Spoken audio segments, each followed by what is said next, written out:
Bismillahirrahmanirrahim. Assalamualaikum warahmatullahi wabarakatuh.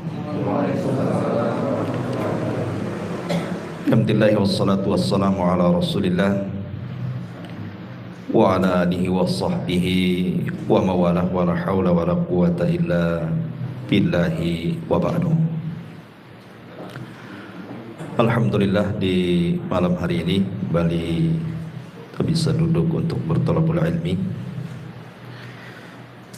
dan kita masih meneruskan kajian kita, masih membahas tafsir dari surah Al-A'la.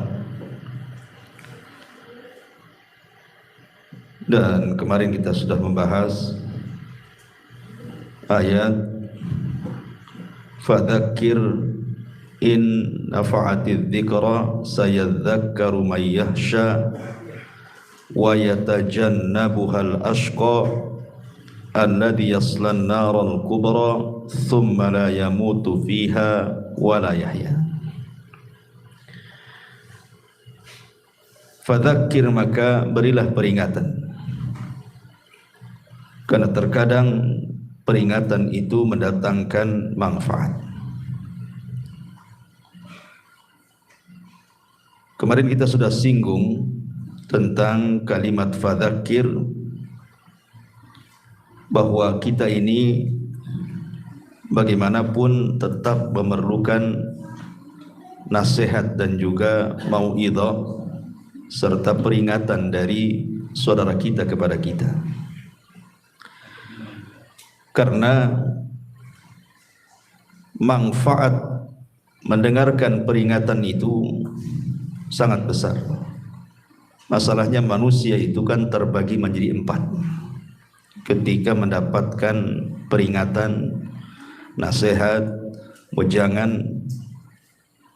Pertama, boleh jadi mungkin nasihat dan peringatan itu bermanfaat bagi dirinya, kemudian bermanfaat bagi orang. Setelah dia mendapatkan nasihat, dia sadar, kemudian mengajak orang untuk sadar seperti dia. Kemudian yang kedua, bermanfaat bagi dia. Dia sadar dengan manfaat orang itu yang mengingatkan dirinya, tapi tidak bermanfaat bagi orang, hanya untuk dia saja. Dia tidak mengajak orang untuk tobat seperti dia. Yang ketiga, tidak bermanfaat sama sekali. Peringatan orang itu tidak membawa manfaat bagi dirinya, apalagi membawa manfaat bagi orang lain. Kemudian yang terakhir, tidak memberi manfaat bagi dirinya. Anehnya, dia memberikan manfaat kepada orang lain. Saya contohkan biar mudah. Seseorang yang sadar ketika diberikan peringatan, kemudian dia sadar, dia tidak mau sadar sendiri. Umpamanya kepala rumah tangga tadinya jahat, dia bawa keluarganya ke neraka, kemudian mendapatkan hidayah karena mendengarkan peringatan, nasihat atau wejangan. Akhirnya dia ajak istrinya, dia ajak anak-anaknya, dia selamatkan semuanya. Dan ini masuk pada firman Allah Azza wa Jal, ku anfusakum wa ahlikum nar. Jagalah diri kalian dan keluarga kalian api neraka. Dan ini adalah orang-orang yang beriman. Yang kedua, ada yang bermanfaat bagi dirinya saja. Dia sadar, tetapi dia tidak mengajak orang. Kebenaran yang sudah dia terima itu hanya dia saja yang melakukannya. Dia tidak berani mengajak orang untuk hijrah sama seperti dia. Dan tentu sikap seperti ini tidak benar, karena Allah mengatakan dalam suratul Asr tentang kesempurnaan sifat seorang mukmin itu ada 4. Pertama ilmu, yang kedua amal, yang ketiga dakwah, dan yang keempat sabar.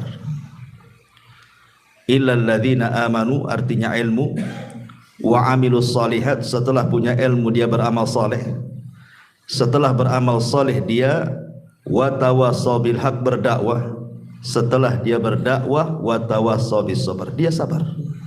Ulama mengatakan urutan pertama dan yang kedua memperbaiki diri sendiri, tapi urutan yang ketiga dan keempat memperbaiki orang lain.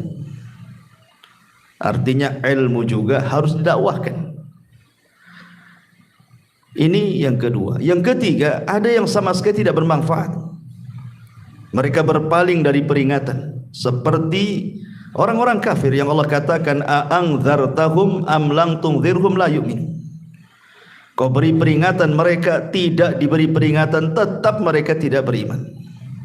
Jadi ada orang-orang yang luar biasa berpaling dari peringatan, tidak mau mendengar peringatan. Dan ini bahaya, karena ini akhlaknya orang-orang kafir. Kemudian yang keempat,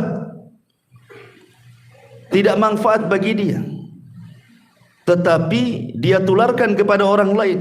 Boleh jadi mungkin dia mendengar ceramah, peringatan, tidak boleh berzina, tidak boleh minum khamar, tidak boleh ini, tidak boleh itu.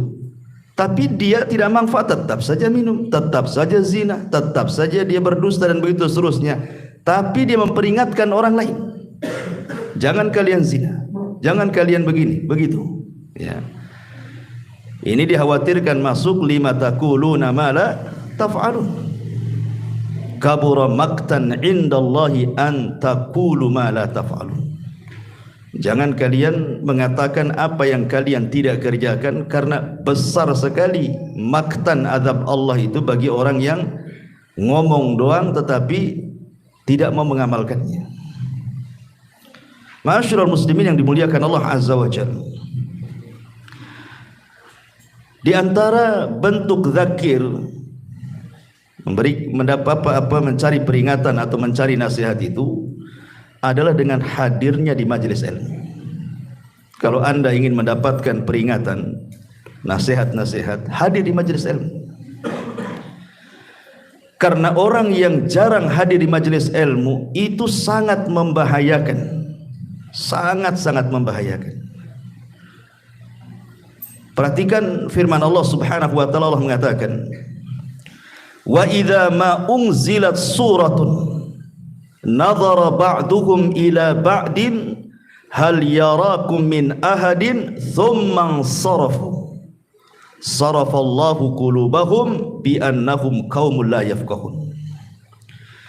Dan apabila diturunkan satu surat, satu sama yang lainnya, maksudnya ketika turun wahyu kepada Nabi SAW, maka orang-orang musyrik itu memandang satu dengan yang lainnya, kemudian saling berkata, adakah seseorang dari kaum muslimin yang melihat kalian?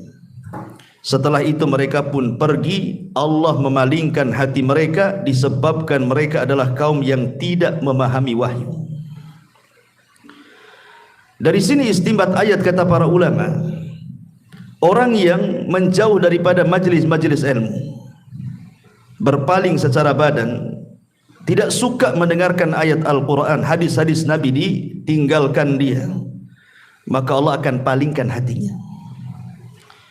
Kalau sudah dipalingkan hatinya, ini bahaya. Nabi sendiri sebutkan dalam hadis Ummu Salamah, doa yang paling banyak diucapkan Nabi itu apa? Ya muqallibal qulub, tsabbit qalbi ala din. Ini doa yang selalu dipanjatkan Nabi. Wahai Zat yang membolak-balikan hati, tetapkan hatiku di atas agamamu. Bagaimana kalau Nabi SAW saja yang menerima wahyu dari Allah? Itu pula doa yang selalu dibacakan Nabi SAW dalam kesehariannya. Padahal tidak mungkin Nabi sesat. Tetapi begitulah ibrah, pelajaran bahwa hati ini mudah berpaling. Makanya orang yang jarang hadir di majelis taklim itu membahayakan hatinya. Dia akan condong kepada kesesatan, condong kepada syahwat dan syubhat. Dari sini ada sebuah hadis dari Abi Waqid Al-Harith bin Auf radhiyallahu anhu. Nabi SAW pernah suatu ketika menyampaikan pengajian ceramah seperti ini. Datanglah 3 orang masuk ke majelis Nabi. Yang satu mendekat kepada Nabi, yang satu menjauh dari Nabi, duduk paling belakang, yang satu pula berpaling, tidak mau hadir, pulang. Setelah kemudian selesai ngaji, Nabi SAW mengatakan kepada para sahabatnya, ala ukhbirukum bin nafari thalatha, maukah kuhabarkan kepada kalian tentang 3 orang yang tadi masuk ke masjid itu. Kemudian Rasul mengatakan, amma ahaduhum fa'awa ilallah fa'awahu Allahu ilaihi, wa ammal akhar fastahya Allahu minhu, wa ammal akhar fa'arad, di sini sahihnya, fa'aradallahu anhu. Adapun yang pertama yang masuk ke majelis duduk paling depan, berarti dia mencari perlindungan Allah, Allah lindungi dia. Adapun dia masuk cari tempat duduk paling belakang, padahal di depan masih kosong, dia malu-malu, Allah pun malu dengan dia. Adapun yang berpaling, di sini syahidnya, adapun yang berpaling tidak mau masuk ke majelis Nabi, maka Allah palingkan sekalian badannya dan hati-hatinya. Dan kalau Allah sudah memalingkan dari hambanya, ini sangat membahayakan. Kenapa? Karena dia tidak akan mendapatkan rahmat dari Allah. Dia akan dijauhi dari rahmat dan didekatkan dengan laknat.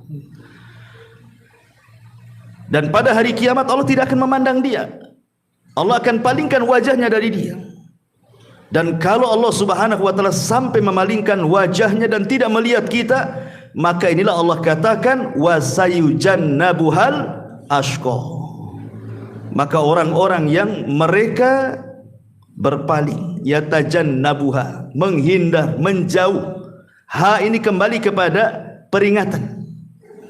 Maka siapapun yang menjauh dari peringatan itu, kata Allah, al-ashqa, maka dia orang yang paling celaka. Dan lawan celaka itu bahagia.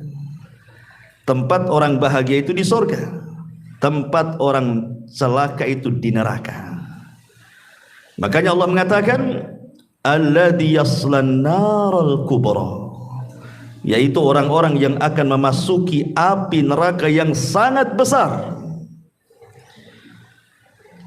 Kenapa di sini Allah mengatakan kalimat kubra, api neraka yang sangat besar? Menunjukkan ini bukan api dunia.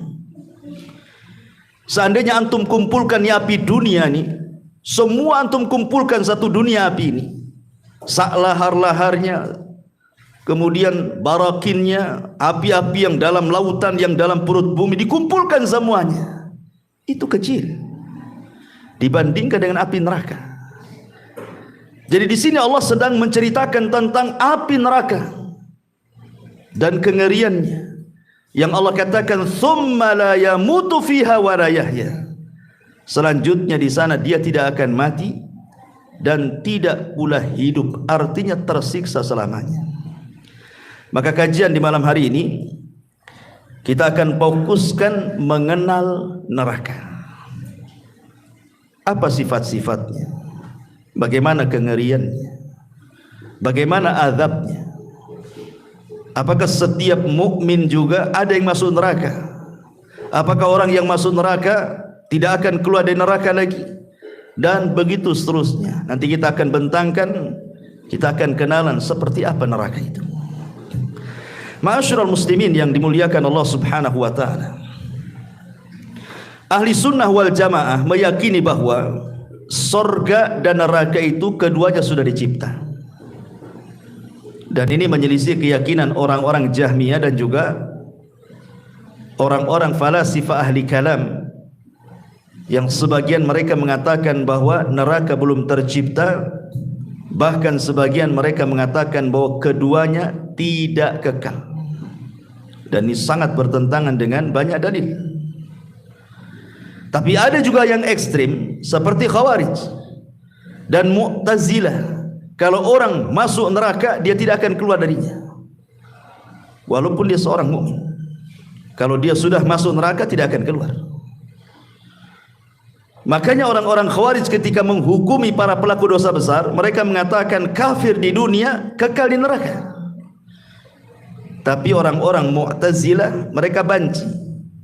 Apabila ditanya tentang para pelaku dosa besar di dunia, mereka tidak katakan kafir, tapi tidak mengatakan mukmin juga. Manzilatun baina manzilataini, antara mukmin dan kafir, tapi di neraka hukumnya sama dengan Khawarij. Kalau sudah masuk gak akan keluar lagi. Dan ini akan bertentangan dengan banyak riwayat tentang syafaat. Bukankah syafaat itu salah satunya yang menyelamatkan orang yang masuk neraka kan? Selama dia tidak musyrik, tidak kafir. Artinya selama mereka ahli tauhid yang ahli maksiat, hukuman mereka tahta masyiatillah, di bawah kehendak Allah Subhanahu wa taala, berdasarkan firman Allah Azza wa Jal, innallaha la yaghfiru an yushraka bihi wa yaghfiru ma duna dzalika liman yasha. Allah itu tidak akan mengampuni dosa syirik saja. Adapun selain syirik itu di bawah kehendak Allah. Allah mau langsung masukkan ke surga. Kalau Allah mau diadab di neraka, kemudian dengan syafaat dia diselamatkan. Atau kalau sudah tidak ada syafaat, maka mereka akan diselamatkan dengan rahmat kasih sayang Allah Subhanahu wa taala. Ma'asyiral muslimin yang dimuliakan Allah Subhanahu wa taala. Adapun apa itu definisi neraka itu?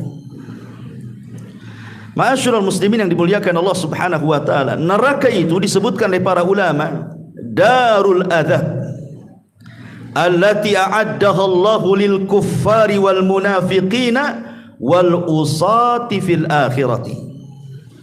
Dia sebuah tempat yang penuh dengan siksaan di dalamnya, yang Allah peruntukkan untuk orang-orang kafir, Allah peruntukkan untuk orang-orang munafik dan orang-orang ahli tauhid yang bermaksiat.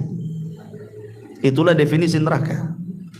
Maka kebalikannya definisi sorga, darun a'addallahu lil muttaqin, sebuah tempat yang penuh dengan kenikmatan yang diperuntukkan untuk orang-orang yang bertakwa. Ma'asyiral muslimin yang dimuliakan Allah Subhanahu wa taala. Bicara lebih jauh tentang neraka, di mana letak neraka itu? Allah Subhanahu wa taala mengatakan ketika bicara tentang letak neraka, Allah mengatakan kalla inna kitabal fujjari lafi sijin. Sesungguhnya catatan orang-orang jahat, orang-orang fajir diletakkan di sijin. Artinya bahwa neraka itu berada di sijin. Sijin itu di mana? Di bawah dasar bumi yang paling dalam. Tentu maksudnya bumi bukan yang bumi yang kita pijak, tapi bumi kelak yang akan diganti di hari manusia dikumpulkan di padang mahsyar. Tapi kalau sorga di bawah arasy dan di atas sidratil muntaha.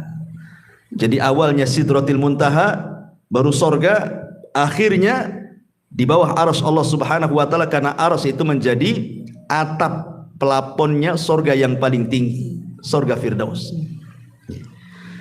Makanya ada istilah darajat, ada istilah darokat.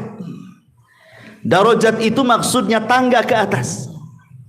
Kalau darokat itu tangga ke bawah. Jadi sorga itu disebut darajat, tangga ke atas. Makin tinggi makin indah, makin tinggi makin mulia, makin tinggi makin hebat kenikmatannya. Kalau neraka darakat, makin rendah makin jahat, makin rendah makin menakutkan, makin rendah makin mengerikan, dan begitu seterusnya. Makanya ketika Allah Subhanahu wa taala bicara tentang orang-orang munafik, Allah mengatakan innal munafiqina fi darkil asfali minan nar. Orang-orang munafik itu diletakkan di intip neraka yang paling dasar, yang paling dalam. Kenapa? Karena munafik itu lebih bahaya dibandingkan kafir. Munafik itu bukan hanya sekedar kafir. Kalau kafir itu jelas, tapi munafik ini bukan hanya sekedar kafir, tapi dia kafir yang merusak Islam dari dalam, sehingga tidak jelas masalahnya. Makanya hukumannya lebih berat dibandingkan orang-orang kafir. Nanti kita akan jelaskan tentang tabaqatun nar, tingkatan-tingkatan neraka. Ma'asyiral muslimin yang dimuliakan Allah Azza wa Jalla, semua manusia pasti melewati neraka. Karena nanti pada hari kiamat neraka itu akan ditampakkan kepada kita. Waji'a yauma idzin bi jahannam. Manusia akan ditampakkan jahanam, akan dibawa di hadapan mereka. Setelah itu Allah bentangkan jisrun. Jisrun itu jembatan titian siratal mustaqim, yang kalau jatuh dari jembatan itu dipastikan masuk jahanam. Semua orang pasti melewati ini. Mukminnya, kafirnya, fajirnya, baiknya, semua akan melewati. Makanya Allah Subhanahu wa taala berfirman di dalam Al-Quran surah Maryam 7172, wa im minkum illa wariduha kana ala rabbika hatman maqdiyah. Allah mengatakan, dan sungguh kalian pasti melewatinya, dan itu keputusan yang tidak bisa dirubah dari Allah Subhanahu wa taala. Semua akan melewati neraka, lewat titian itu. Makanya Allah mengatakan, tsumma nunajjil ladzina taqau wa nadharadh dhalimina fiha jithiya. Allah selamatkan orang-orang yang beriman yang menyeberang, tetapi Allah jatuhkan orang-orang zalim ke dasar jahanam. Bahkan dalam sebuah hadis yang dikeluarkan Imam Muslim, Nabi SAW mengatakan, tsumma yudhrabul jisru ala jahannam. Kemudian dibentangkan jembatan sirat di atas neraka jahanam. Wa tahillu syafa'atu, dan diperbolehkan syafaat pada waktu itu. Wa yaqulun, maka semua para nabi mengatakan, Allahumma sallim sallim, ya Allah selamatkan, ya Allah selamatkan umatku. Kila, kemudian dikatakan, ya Rasulullah, wa mal jisru, Rasul, apa sih titian itu? Qala, maka Rasul mengatakan, dakhadun mazillatun fihi khatatifun wa kalalibun wa hasakun takunu bin najdin fiha syaukatu yuqalu laha sa'dan. Ketika Nabi SAW ditanya tentang jembatan itu, maka Rasul menyebutkan sifatnya. Jembatan itulah tempat yang sangat licin, mudah menggelincirkan. Dia memiliki penyambar-penyambar dan kawat-kawat besi yang kokoh, seperti yang ada di Najd yang memiliki kawat-kawat besi yang disebut dengan sa'dan. Jadi ada kawat-kawat bengkok gitu, yang menyambar-nyambar gitu ya di jembatan itu. Kemudian kata Nabi SAW, fayamurrul mu'minuna qatarfil aini wa kalbarki wa karrihi wa kattairi wa ka'ajawidil khayli warrukabi. Kata Nabi SAW, kemudian kaum mukminin yang akan melewati di dalamnya, ada yang melewati dengan sekejap mata, ada yang seperti kilat, ada yang seperti angin, ada yang seperti burung yang terbang, ada juga yang berlari seperti kuda yang sangat kencang, dan ada juga yang seperti orang berkendaraan. Kata Rasul, fanajin musallamun wa makhdusun mursalun wa makhdusun fi nari jahannam. Kata Nabi SAW, adapun muslim yang selamat, ada pula yang disambar besi-besi penyambar lalu dilepas, dan ada pula yang terjerumus ke dalam neraka jahanam. Ma'asyiral muslimin yang dimuliakan Allah Subhanahu wa taala, tentu orang yang pertama melewati adalah Rasul kita, tidak syak lagi, baru umat Islam. Walaupun kita umat yang terakhir, tetapi justru yang pertama kali melewati jembatan itu, dan itu bentuk kemuliaan. Kenapa demikian? Karena usia umat kita ini tak panjang, hisabnya tak lama. Kalau usia umat dulu itu panjang-panjang, maka hisabnya lama, makanya didahulukan umat Islam. Dan ini kemuliaan bagi kita.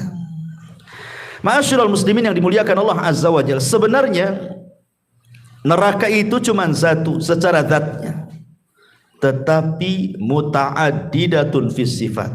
Zatnya satu, tetapi sifat-sifatnya berbilang. Makanya neraka itu ada istilah-istilah dalam Al-Quran. Ada namanya istilah Al-Hawiyah. Apa Hawiyah? Hawiyah itu menunjukkan seseorang terjatuh dengan cara terlempar. Itu disebut hawiyah artinya. Sebagaimana Allah mengatakan fa ummuhu hawiyah wa ma adraka ma hiyah narun hamiyah. Dan tahukah kamu apa itu neraka hawiyah? Ia adalah api yang sangat panas. Artinya ketika dia jatuh itu seolah-olah didorong, dilemparkan. Kemudian juga ada istilah ladha. Makanya Allah mengatakan kalla innaha ladha nazza'ata lisyawa. Dalam surah Al-Ma'arij 15-16 Allah mengatakan ladha. Apa sih ladha itu? Neraka yang apinya menyambar-nyambar, menyala-nyala, itu disebut ladha. Makanya Allah mengatakan sama sekali tidak, karena ia adalah neraka ladha yang akan mengelupaskan kulit kepala mereka. Kemudian juga ada istilah khutamah. Khutamah itu maksudnya melumat bahasa kitanya.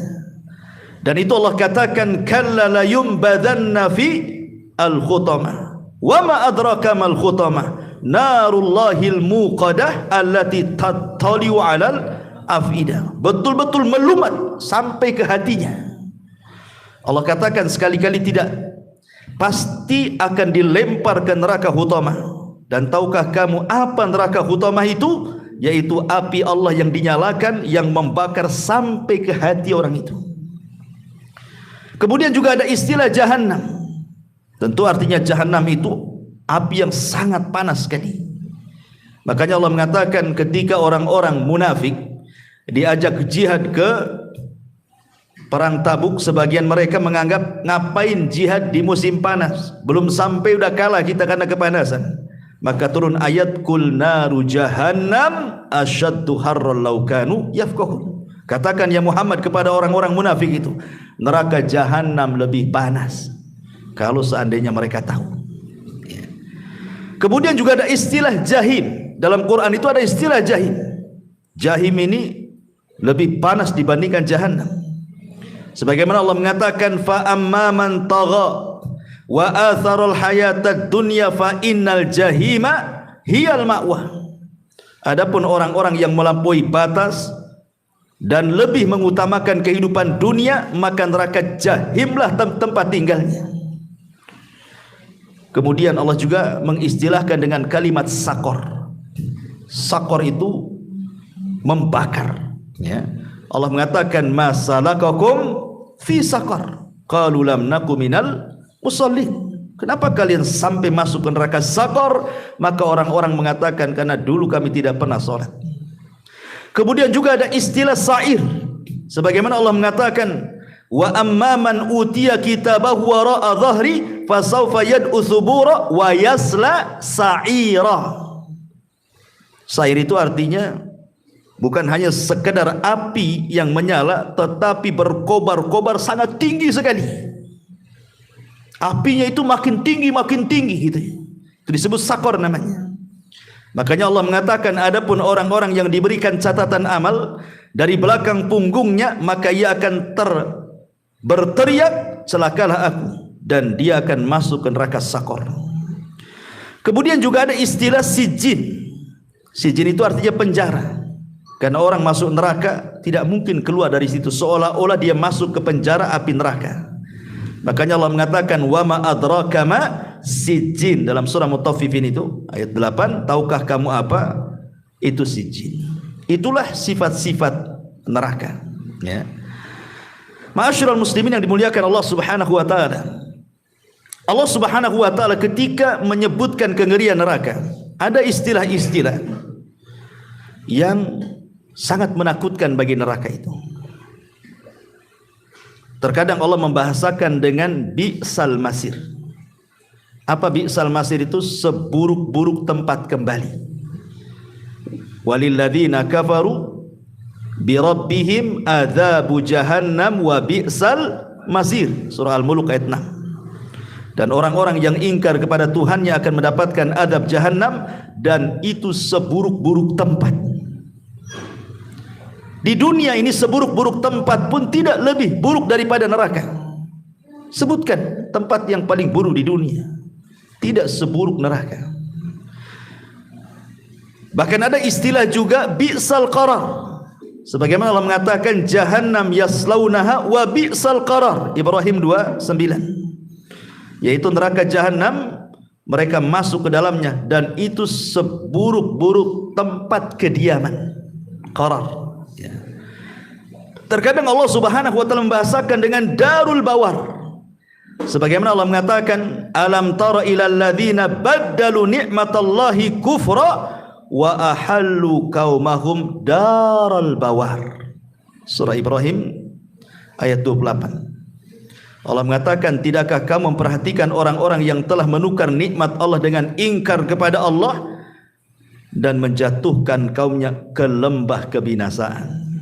Allah bahasakan neraka dengan lembah kebinasaan. Ada juga bahasa Quran dengan menyebutkan bi'sal wirdul maurud. Apa itu? Seburuk-buruknya tempat yang akan dimasuki manusia. Sebagaimana Allah mengatakan dalam surah Hud ayat 98. Dan ada juga bahasa Quran dengan kata-kata daral fasikin, negerinya orang-orang fasik. Neraka itu negerinya orang-orang fasik, seperti yang disebutkan dalam surah Al-A'raf 145. Dan ada juga yang mengatakan asfala safilin, seperti dalam surah Tin. Asfala safilin itu artinya tempat yang paling rendah yang ada di neraka. Ada juga mengatakan su'uddar, tempat yang paling buruk. Ada juga mengatakan bi'sal mihad, tempat tinggal yang sangat-sangat buruk. Begitulah Allah istilahkan neraka. Artinya tidak ada satupun istilah kebaikan di neraka itu. Semua buruk, gitu maksudnya. Makanya kenapa ketika Nabi SAW menceritakan tentang bi an'ami rajulin min ahli dunya wa huwa min ahli nar. Jadi ada seseorang itu ketika di dunia itu hidupnya nikmat sejak lahir sampai mati, tidak pernah ngeluh, nggak pernah susah, semua dicukupi nikmatnya. Tetapi Allah takdirkan dia termasuk penduduk neraka. Akhirnya Allah celupkan ke neraka satu celupan saja. Kemudian Allah tanya orang ini, hal marrabika min ni'amin qad. Sekarang sudah kucelupkan kau neraka, masih terasa kenikmatan yang pernah kualami di dunia itu? Dia mengatakan tidak. Tidak ada kenikmatan lagi di kepalaku, katanya. Tidak bisa lagi. Kalau kita kan mungkin dulu pernah senang, kemudian susah, masihlah teringatkan. Zaman dulu masih senang, zaman dulu masih di atas, zaman dulu masih gaji besar, sebelum dipecat, sebelum di PHK, sebelum kebakaran rumahnya, sebelum kena musibah, masihlah teringat kenangan-kenangan itu. Tapi kalau orang sudah dicelupkan neraka satu kali, hilang blank sudah, seolah-olah dia tidak pernah merasakan kelezatan nikmat hidup di dunia itu. Itu baru satu kali celupan tuh. Lagi mana kalau dimasukkan di dalamnya tuh? Na'udzubillahi min dzalik. Ma'asyiral muslimin yang dimuliakan Allah Subhanahu wa taala, yang perlu kita ketahui tentang kengerian neraka ini, ikhwan. Apabila api neraka dinyalakan oleh Allah, maka api itu tidak akan pernah dipadamkan selamanya. Catat, apabila api dinyalakan, maka tidak akan pernah padam selamanya. Dan itu Allah katakan dalam surah At-Takwir 12, wa idzal jahimu su'irat, dan apabila neraka mulai dinyalakan. Dan Allah mengatakan dalam surah Al-Isra ayat 97, kullama khabata zidnahum sa'ira. Setiap kali neraka kami padamkan, justru kami akan menambah nyala apinya. Makin hari makin bertambah, makin minggu makin bertambah, makin tahun makin bertambah. Sebagaimana surga, nikmatnya makin hari makin bertambah, nikmatnya makin hari makin bertambah. Maka neraka juga sama, semakin hari azabnya semakin bertambah. Na'udzubillah.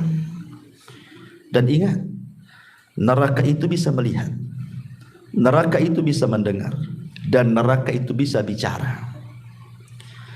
Dalam hadis Abi Hurairah radhiyallahu an, Nabi SAW bersabda, yakhruju unuqun minan nar yaumal qiyamah, lahu aynani yubsiru bihima, wa udhunani yasma'u bihima, wa lisanun yantiqu bihi, fayaqulu ila ukilta bi thalathatin, inni wukiltu bi thalathatin, bi kulli jabbarin anid, wa bikulli man idda'a ma'allahi ilahan akhar wal musawwirin. Kata Nabi SAW dari hadis Abu Hurairah radhiyallahu anhu, akan keluar leher neraka pada hari kiamat. Dia memiliki dua mata yang melihat, dua telinga yang mendengar, dan satu lisan yang akan bicara. Artinya neraka itu melihat, mendengar, dan bicara. Kemudian neraka akan mengatakan, aku diberi tugas oleh Allah untuk mengazab 3 kelompok. Setiap orang yang sombong dan keras kepala, setiap orang yang berdoa kepada selain Allah bersama Allah, dan orang-orang yang menggambar, maksudnya menggambar makhluk hidup yang bernyawa. Hadis ini sahih dikeluarkan oleh Imam At-Tirmidzi. Bahkan dalam surah Al-Furqan ayat 12 Allah katakan, idza ra'aitahu min makanin ba'id sami'u laha taghayyudan wa zafira. Jadi neraka itu kalau melihat dan sangat marah kepada orang-orang yang Allah marah kepadanya. Jadi Allah semakin marah, neraka ikut marah juga sama orang itu. Makanya Allah mengatakan apabila neraka itu melihat mereka, orang-orang yang dimurkai Allah itu dari tempat yang jauh, mereka ahli nar mendengar kegeraman neraka dan suara yang menyala-nyala. Geram sekali neraka itu kepada orang yang Allah murkai itu. Menunjukkan neraka bisa bicara. Ya. Ma'asyiral muslimin yang dimuliakan Allah Subhanahu wa taala, bahkan tidak ada yang bisa menandingi siksaan neraka dengan siksaan dunia. Seperti apalah siksaan dunia? Paling tinggi dimutilasi kan. Siksaan dunia mungkin dibunuh pelan-pelan. Sebenarnya orang kalau sudah mati dimutilasi nggak akan terasa dia, karena sudah tidak ada ruhnya kan, seperti perkataan Asma binti Abi Bakar kepada anaknya Abdullah ibn Zubair ketika dia ditangkap oleh Hajjaj ibn Yusuf, kemudian diikat di gerbang Madinah. Kemudian dia mengatakan kepada ibunya Asma, ya Ummi, bagaimana kalau Hajjaj itu memutilasi aku, memotong satu-satu badanku? Maka ibunya menenangkan, ya Abdullah ibn Zubair, bagaimana pendapatmu dengan kambing yang sudah mati, kemudian kau kuliti, kemudian kau potong-potong, apakah dia merasakan sakit? Seperti itulah jasad kalau sudah tidak ada ruh, mau dimutilasi kayak apapun, mau dipotong, mau dicongkel, mau dipotong kupingnya, mau ditarik lidahnya, mau dicopot kukunya, nggak akan terasa dia. Kenapa? Karena ruhnya sudah nggak ada. Cuma nampaknya aja sadis kan itu ya, sadis sekali itu. Sebenarnya tidak, biasa saja. Ya. Orang yang mati tidak dimutilasi dengan orang yang mati dimutilasi itu sama saja sakitnya ketika dicabut ruhnya itu saja. Selebihnya tidak akan merasakan. Antum mau digeret dia dengan tambang, pakai mobil di tanah aspal, dari sini kena goyah pun dia tidak mungkin terasa. Ruhnya sudah nggak ada. Itu maksudnya. Dan kalau seandainya kita kumpulkanlah, coba raja mana yang paling bengis mengadab manusia? Ashabul Ukhdud, Fir'aun ketika membunuh bayi-bayi, Namrud ketika membunuh kesewenang-wenangannya, dan begitu seterusnya. Tidak ada yang bisa menandingi siksaan neraka dibandingkan dengan dunia. Makanya Allah katakan dalam surah Al-Fajr ayat 25, fa yauma idzin la yu'adzibu adzabahu ahad. Pada hari itu tidak ada yang mengadab seperti adab Allah, nggak ada. Ya. Ma'asyiral muslimin yang dimuliakan, kenapa? Tadi saya katakan di awal, karena kalau Allah sudah mengadab, melupakan semua nikmat. Itu masalahnya. Kalau Allah sudah azab itu, nikmat semua dilupakan dia. Nikmat yang pernah dibayangkan di dunia itu, rasanya tidak pernah secuil kenikmatan pun dia rasakan. Saking kerasnya azab Allah itu.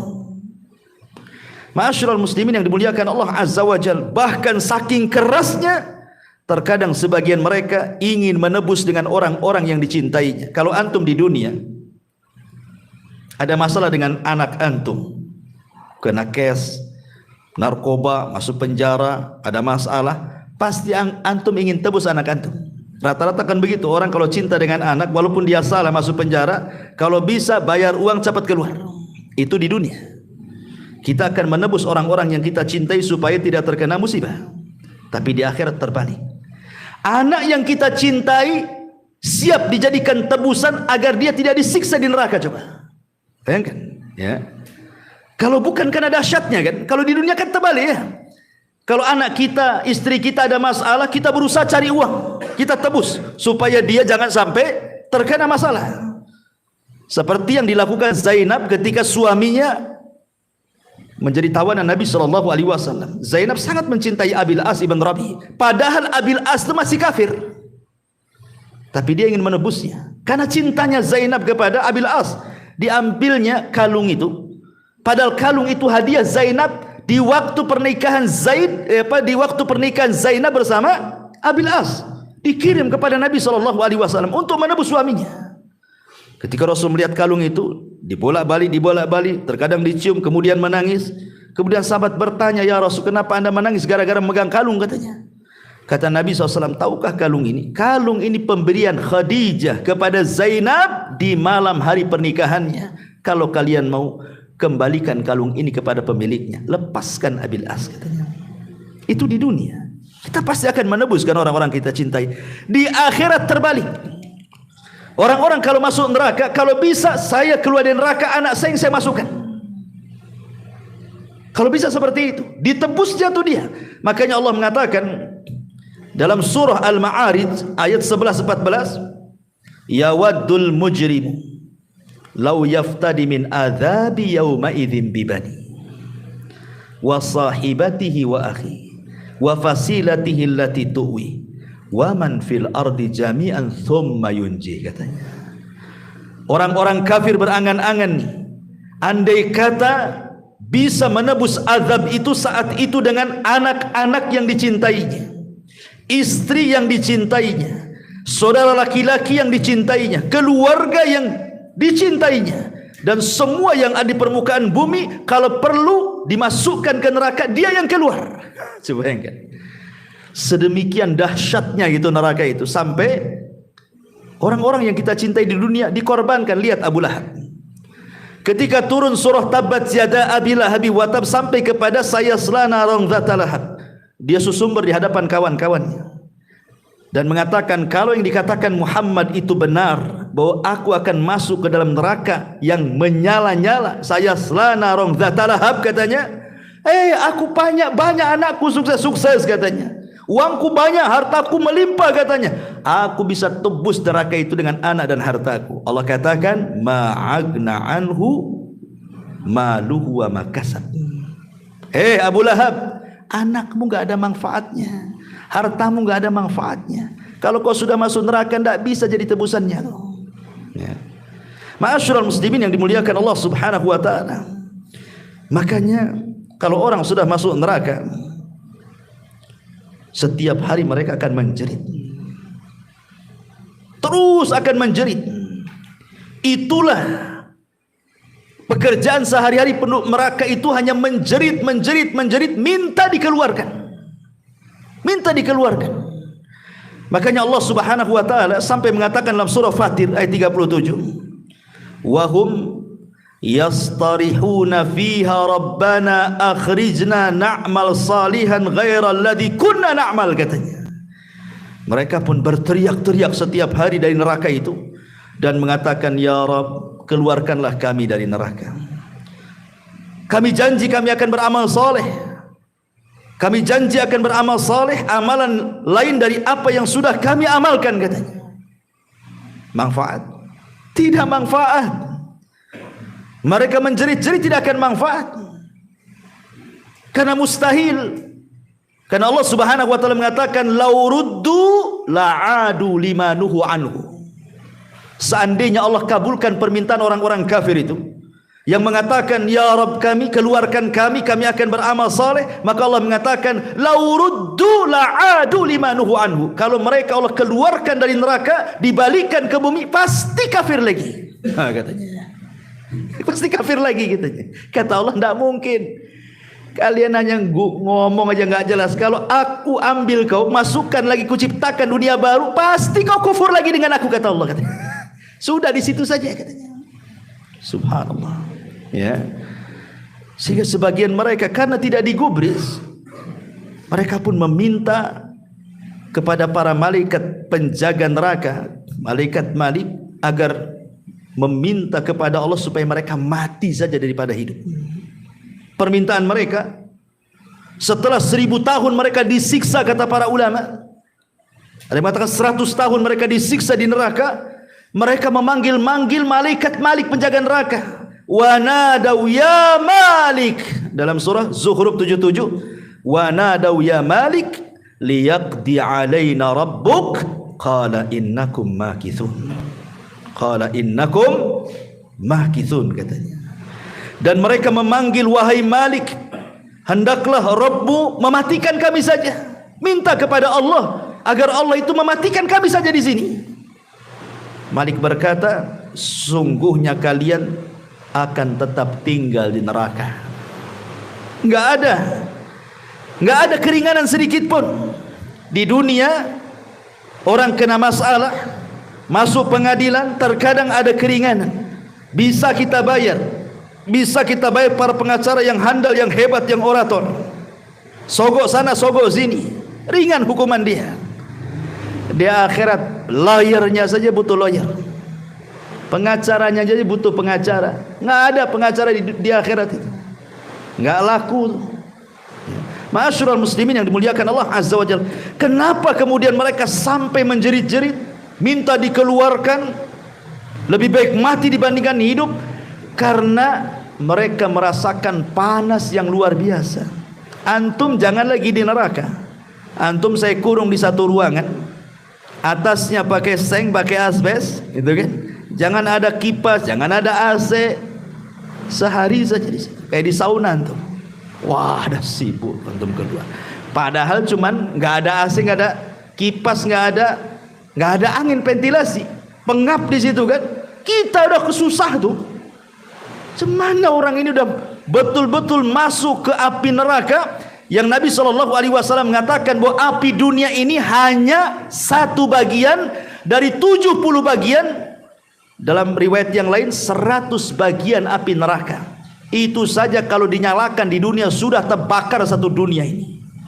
Bagaimana kalau yang digabungkan 70-nya atau yang 100-nya itu, seperti apa panasnya itu? Ma'asyiral muslimin yang dimuliakan Allah Azza, makanya Allah mengatakan narun hamiyah, api yang sangat panas, api yang dipanaskan. Cukup tidak? Wa ashabus shimal, ma ashabus shimal fi samumin wa hamimin wa dhillum min yahmum, wa dhillun min yahmum. Apa kata Allah? Dan golongan kiri, siapakah golongan kiri itu? Dalam siksaan angin yang amat panas dan air yang amat mendidih dan naungan asap yang sangat hitam tebal. 3. Allah katakan angin. Jadi sudah panas. Biasanya kalau kita panas, anggaplah kita berdiri di tengah sawah, panas nih, terik matahari. Adalah angin yang mengurangi rasa panas, ya kan? Ada angin yang mengurangi rasa panas. Ini angin yang datang bukan mengurangi rasa panas, makin panas lagi. Atau orang umpamanya ingin bernaung, nggak ada pohon, paling cari awan. Ini awan, matahari sudah agak ke barat kan, biasanya awan menutupi matahari itu, ya, agaklah teduh sedikit. Rupanya bukan awan, asap pula membawa panas dari atas. Subhanallah. Udah asap di atas bawa panas, angin pula bawa panas, dia pula di neraka yang panas. Seperti apa itu? Ya wajarlah orang itu menjerit-jerit. Ya.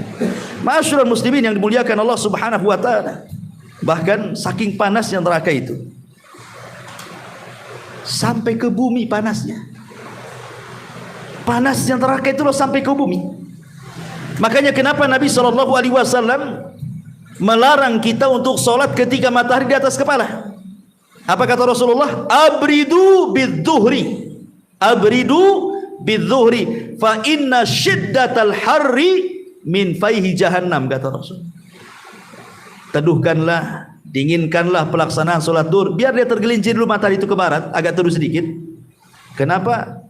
Karena panas yang sangat terik di matahari di atas kepala itu adalah panas neraka jahanam yang dihembuskan ke dunia. Saking panasnya sampai kita rasakan ke dunia. Padahal jarak neraka dengan surga itu tak berantah. Ma'asyiral muslimin yang dimuliakan Allah Subhanahu wa taala, masalahnya neraka itu tidak semua panas. Ada juga yang dingin. Jangan salah. Tapi kalau sudah dingin bersangatan, siapa yang tahan kan? Coba antum 1 minggu di kulkas, apa enggak jadi es tuk-tuk? Subhanallah ya. Makanya Allah mengatakan, la yadzuquna fiha bardan wala syaraban illa hamiman wa ghassaqa. Mereka tidak merasakan kesejukan di dalamnya dan tidak pula mendapatkan minuman selain air minum yang mendidih dan air yang sangat dingin. Ghassak ini, kata para ulama tafsir mengatakan, dia adalah air nanah penduduk neraka yang sangat dingin. Kalau diminum itu membekukan semua badan, mematikan semua urat, mematikan jantung, semuanya mati. Dan kita saja ya, kalau punya penyakit gusi, minum, ambil es saja sedikit kan, mana rasanya? Nggak mau orang lagi. Sampai banyaklah iklan-iklan pasta gigi itu, kalau pakai ini nggak apa-apa, es dikunyah pun nggak apa-apa kan. Kita coba tetap juga sakit. Rupanya iklan saja. Masyaallah muslimin yang dimuliakan Allah Azza wa Jalla. Lihat hadis Nabi SAW mengatakan, ishtakatin nar ila rabbiha faqalat rabbi akalani ba'di ba'dan fa'adina laha binafasaini, nafasin fis syita wa nafasin fis sayfi, fa ashaddu ma tajiduna minal har wa ashaddu ma tajiduna minal zamharir. Neraka mengadu kepada Rabbnya. Neraka kan sudah saya katakan dia bisa bicara dia. Mengadu tuh neraka itu sama Allah. Ya Rabb, sebagian kami memakan sebagian yang lain. Neraka yang dingin memakan neraka yang panas, neraka yang panas memakan yang dingin. Ya, bergaduh tuh dua neraka. Maka kemudian Allah berfirman kepada neraka, jika demikian maka engkau akan dapat bernafas 2 kali. 1 nafas di musim dingin dan 1 nafas di musim panas. Maka itulah panas yang paling panas dan dingin yang paling dingin. Kalau datang panas, itulah panas yang luar biasa. Kalau datang dingin, itulah dingin yang luar biasa. Dingin itu bukan berarti mengenakan, tidak. Terkadang lebih bahaya dibandingkan panas. Ya. Ma'asyiral muslimin yang dimuliakan Allah Subhanahu wa taala. Sementara kita tahu bahwa kalau antum zaman baheula, zaman dulu belum ada gas, baik listrik ataupun gas tabung, semua orang membuat perapian dengan kayu. Sibuklah orang ke hutan, sibuk orang ke kebun cari dahan untuk masak. Tapi bahan bakar neraka itu bukan dari kayu. Allah katakan, ya ayyuhalladzina amanu qu anfusakum wa ahlikum nara wa quduhan nas wal hijarah. Hai orang-orang yang beriman, peliharalah dirimu dan keluargamu dari api neraka yang bahan bakarnya, lihat, Allah dahulukan manusia dulu. Bahan bakar neraka itu manusia, baru setelah itu batu. Ya. Didahulukan manusia. Bahan pokok, bahan bakarnya neraka itu manusia dulu, baru batu. Ma'asyiral muslimin yang dimuliakan Allah Subhanahu wa taala, wajar kalau seandainya tidak ada raut kebahagiaan. Makanya Allah mengatakan tadi apa? Wasayujannabuhal ashqa. Ashqa itu orang yang paling celaka. Celaka itu lawan orang yang paling bahagia. Sehingga tidak ada penduduk neraka itu senyum, apalagi tertawa, apalagi bercanda, enggak ada. Penduduk neraka itu hanya bisa menangis dan menangis.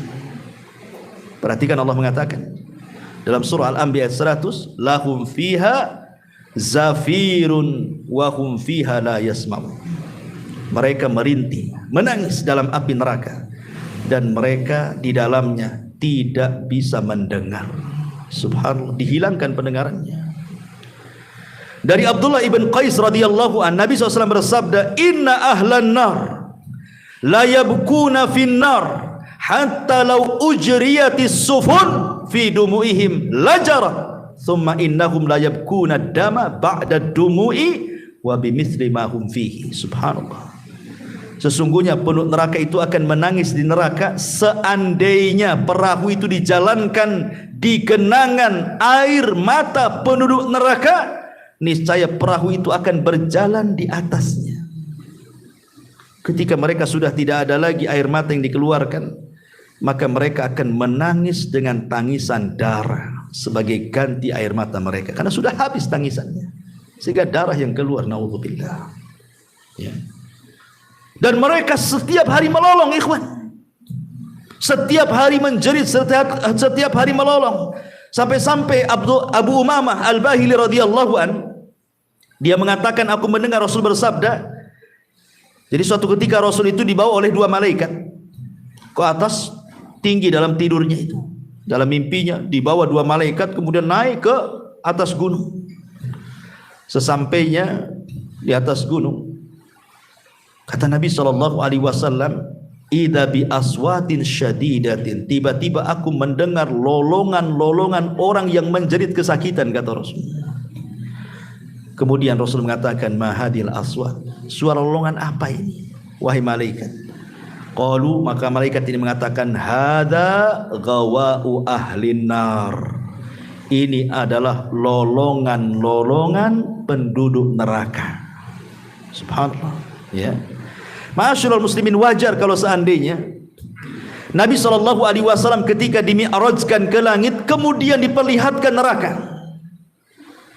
Kemudian Rasul menceritakan di hadapan para sahabatnya sampai mengatakan, kata Rasul, walladzi nafsu Muhammadin biyadi, demi yang jiwa Muhammad di tangannya, law ra'aitum ma ra'aitu labakaitum katsiran wa la dhahiktum qalila. Kalau kalian tahu apa yang kulihat, pasti kalian sedikit tertawa dan banyak menangis. Kemudian ditanya Rasul, kau melihat apa?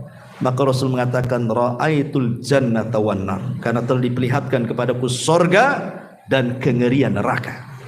Subhanallah. Ya. Ma'asyiral muslimin yang dimuliakan Allah Azza wa Jalla. Di dunia terkadang kita takut dengan beberapa binatang, kecuali mungkin pawang, itu kan sedikit pawang binatang juga. Pamannya tiba-tiba di rumah kita ada ular. Orang kalau takut ular, padahal ular itu tidak berbisa sebenarnya. Anggaplah ular hijau, ular apa gitu yang suka dimainin orang desa gitu ya. Tapi kalau orang takut ular, menjerit-jerit ya. Apalagi ular kobra kan, apalagi ular yang lebih daripada itu, apalagi ular sawah yang gede kan begitu ya. Tentu kita akan takut. Atau mungkin tiba-tiba di kamar kita itu penuh dengan kalajengking. Saya kira antum akan lari. Rupanya penduduk neraka juga akan diberikan ular dan kalajengking neraka. Bukan ular dunia, ular neraka, kalajengking neraka. Nabi SAW mengatakan dalam sebuah hadis yang dikeluarkan Imam Baihaqi dan disebutkan sahih oleh Syekh Nasiruddin Albani dalam kitabnya As-Sahihah. Rasul mengatakan bahwa jika ular di neraka menyengat satu gigitan, akan menyebabkan panas demam selama 40 musim. Ya. Kalau antum digigit ular neraka satu kali gigitan, maka demamnya 40 musim, artinya 40 tahun baru sembuh tuh dari demam. Demikian juga kalajengking neraka apabila menggigit satu gigitan, maka menyebabkan panasnya sama selama 40 musim. Bayangkan, tersiksa.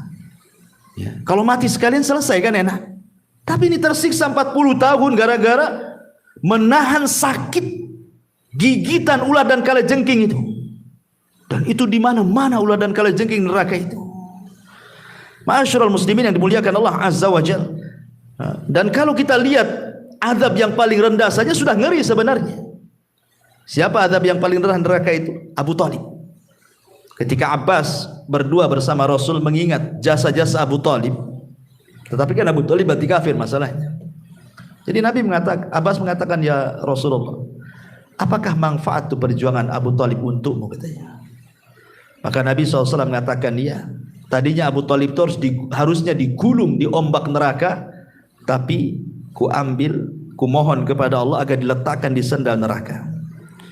Dari sini Rasul mengatakan, inna ahwana ahlin nari adzaban lahu na'lan wasyirakan min narin yagli minhuma dimaghuhu kama yaglil mirjalu ma yara anna ahadan asyaddu minhu adzaban wa annahu la ahwanuhum adzaba. Penduduk neraka yang paling ringan siksanya adalah seseorang yang diletakkan memakai 2 sandal neraka yang memiliki 2 tali, kemudian otaknya mendidih karena panasnya sebagaimana mendidihnya air yang ada di kuali saat antum merebusnya.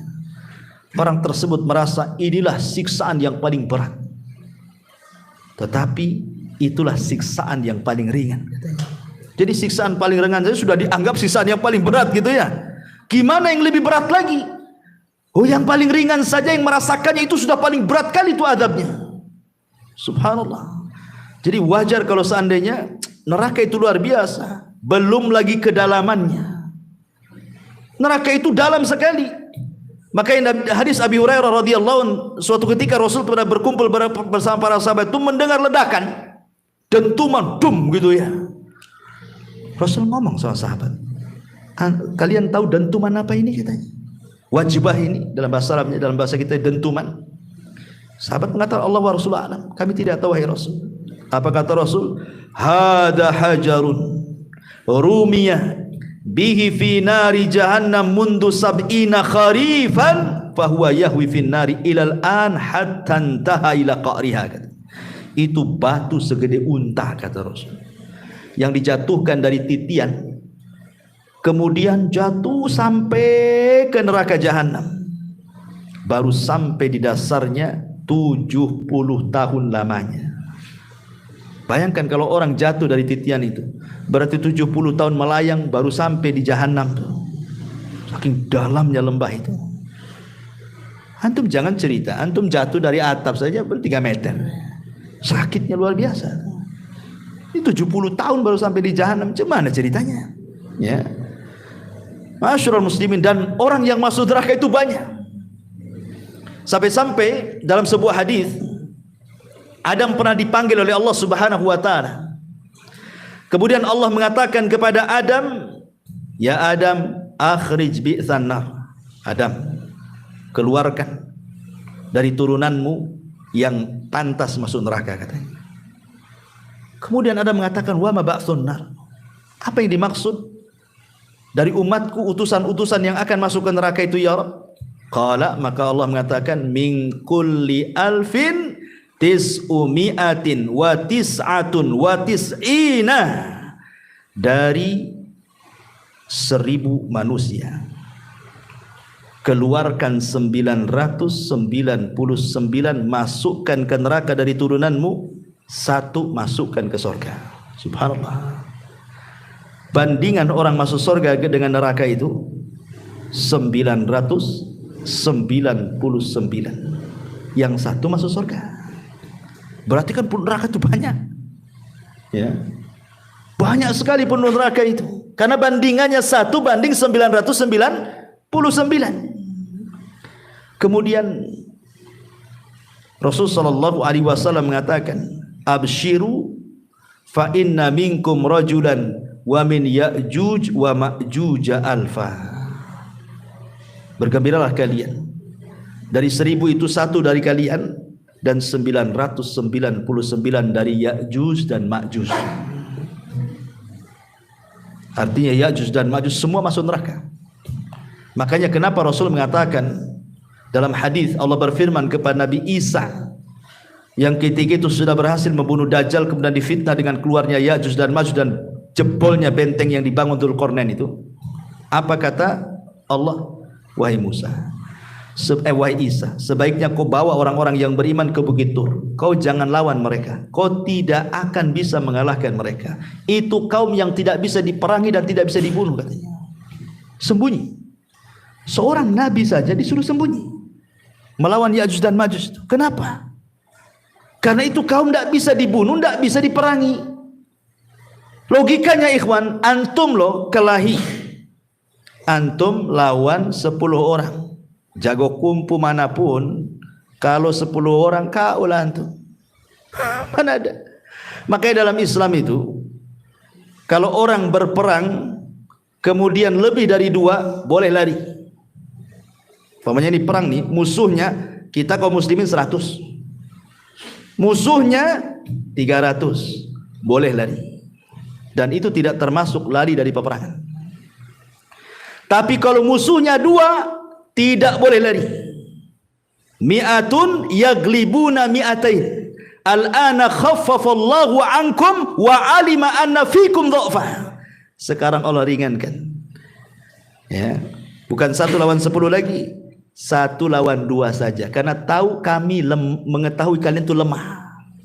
Dari sini dibatasi bahwa kalau dalam pertempuran muslim dan kafir, musuh antum 2 orang, tidak boleh lari. Kalau lari masuk dosa besar, lari dari peperangan. Tapi kalau lebih dari 2 nggak apa-apa. Nah, antum menggunakan jurus kaki 3000 langsung, nggak masalah. Ya, kenapa? Musuhnya 3, boleh lari lah kan begitu. Karena yang tidak boleh itu cuma 2. Karena Allah mengatakan mi'atun yaglibuna mi'atain. 100 melawan 200, artinya 1 banding 2 kan gitu. Kalau 1 banding 2 nggak boleh lari. Ustaz, besar-besar loh badannya, nggak boleh lari. Apalagi kecil-kecil. Besar-besarnya nggak boleh lari kan itu. Di sini ma'asyiral muslimin, bagaimana kalau antum melawan 1 lawan 999? Menang gak tuh kira-kira? Yang dilawan 1 lawan 990 dipastikan kalah lah itu. Makanya jangan dilawan, sembunyi. Yang itu. Ma'asyiral muslimin yang dimuliakan Allah Azza wa. Tetapi walaupun demikian, neraka itu penuh neraka itu sebanyak itu, tetap neraka itu akan menampung semua ahli neraka. Kenapa? Karena besarnya neraka itu. Sampai-sampai ketika Allah mengatakan halim tala'ti wa taqulu hal mim mazid. Ketika penduduk neraka sudah masuk neraka jahanam semua tuh, sudah penuh, orang-orang itu sudah masuk neraka semua, Allah mengatakan halim tala', masih ada tempat longgar di situ. Ya. Untuk 2 orang 3 orang lah masuk di situ. Apa kata jahanam? Hal mim mazid. Ya, ada tambahan. Masukkan saja ya Rabb katanya. Masukkan saja. Padahal penduduk neraka itu subhanallah, badan mereka itu dibesarkan oleh Allah. Jadi badan mereka itu bukan seperti penduduk sorga. Kalau penduduk sorga itu badannya seperti siapa? Nabiullah Adam kan. Ya, Nabiullah Adam alaihi salatu wassalam 30 hasta. Artinya 30 meter kan. Tapi penduduk neraka itu besar sekali. Gigi gerhamnya saja segede gunung Uhud. Gimana mulutnya? Gimana kepalanya? Gimana badannya? Ya, besar sekali. Tapi badan sebesar itu gitu ya. Dari sejak zaman Adam sampai yang terakhir mati, berapa jiwa manusia, miliar triliun jiwa tuh yang masuk neraka itu. Ketika Allah mengatakan halim tala'ti, sudah penuh wahai jahanam, kata jahanam, hal mim mazid, masih ada tambahan, ya masukkan saja katanya.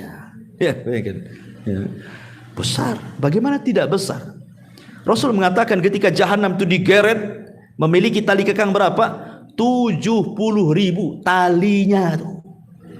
Setiap satu tali kekang yang memegang malaikat 70.000 malaikat. Talinya 70.000, setiap satu tali yang menggeret 70.000 malaikat. Berapa miliar malaikat yang menarik jahanam itu? Logikanya, ya kan? Besar sekali jahanam itu. Makanya dari sini ma'asyiral muslimin yang dimuliakan Allah Subhanahu wa taala, belum lagi kita cerita-cerita tentang azab batin, tersiksa, belum lagi kulit mereka terkelupas, kullama nadijat juluduhum baddalnahum juludan ghaira, setiap kali kulit mereka terkelupas dibalikin lagi seperti ketika Rasul bercerita tentang azab kubur. Ini baru azab kubur loh. Rasul kan pernah bermimpi tentang azab kubur, di mana ada orang yang diterlentangkan, kemudian di sampingnya ada orang berdiri bawa batu, kemudian batu dihantamkan ke kepalanya sampai hancur. Kemudian orang ini pergi cari batu lagi, Setelah kembali kepalanya balik lagi. Dihantam lagi, hancur lagi, cari batu lagi. Pas balik lagi seperti itu. Subhanallah. Coba. Ini baru azab kubur kata pensyarah, karena hadis dalam Sahih Bukhari. Dalam Fathul Bari ini cerita azab kubur tuh. Gimana cerita azab neraka? Itulah firman Allah surah An-Nisa, "Kullama nadijat juluduhum baddalnahum juludan ghairaha liyadzuqul azab." Setiap kulit mereka terkelupas, terbakar, mati, balikin lagi ke awal, balikin lagi ke awal. La haula wala quwata illa. Sampai kapan? Ya. Sampai mereka merasakan azab Allah Subhanahu wa taala betul-betul. Tapi ya tergantung orang masuk neraka itu kan. Ada yang boleh jadi mungkin setahun dikeluarkan, 2 tahun dikeluarkan, 100 tahun dikeluarkan. Tergantung dosanya. Kalau dia orang mukmin yang bermaksiat kan itu. Tapi jangan pula kemudian ada istilah. Saya pernah dengar seorang artis mengatakan, ya, nggak apa-apa saya masuk neraka biar saya ketemu Lady Gaga katanya. Subhanallah. Ketemu Lady Gaga pula di neraka katanya. Kok bisa ngomong begitu? Dia kira satu hari neraka itu kayak apa? Dicelupkan sedikit saja itu sudah hilang nikmat dia di dunia itu. Na'udzubillah, kok bisa ngomong begitu? Jadi candaan kan? Kurang ajar mulutnya orang ini. Ya, perlu disobek nggak? Ya. Ma'asyiral muslimin yang dimuliakan Allah Azza wa Jal, dan banyak lagi pembahasan neraka ini. Pertama suara sudah soak gitu. Yang kedua hujan juga. Mungkin kita dan yang lebih pas sudah 9:30. Itu ya. Mungkin ini saja yang bisa sampaikan. Mudah-mudahan sebagai pengetahuan tentang apa itu neraka dan kengerian. Subhanakallah bihamdika asyhadu an la ilaha illa anta astaghfiruka wa atubu ilaik. Allahu ta'ala alam. Assalamualaikum warahmatullahi wabarakatuh.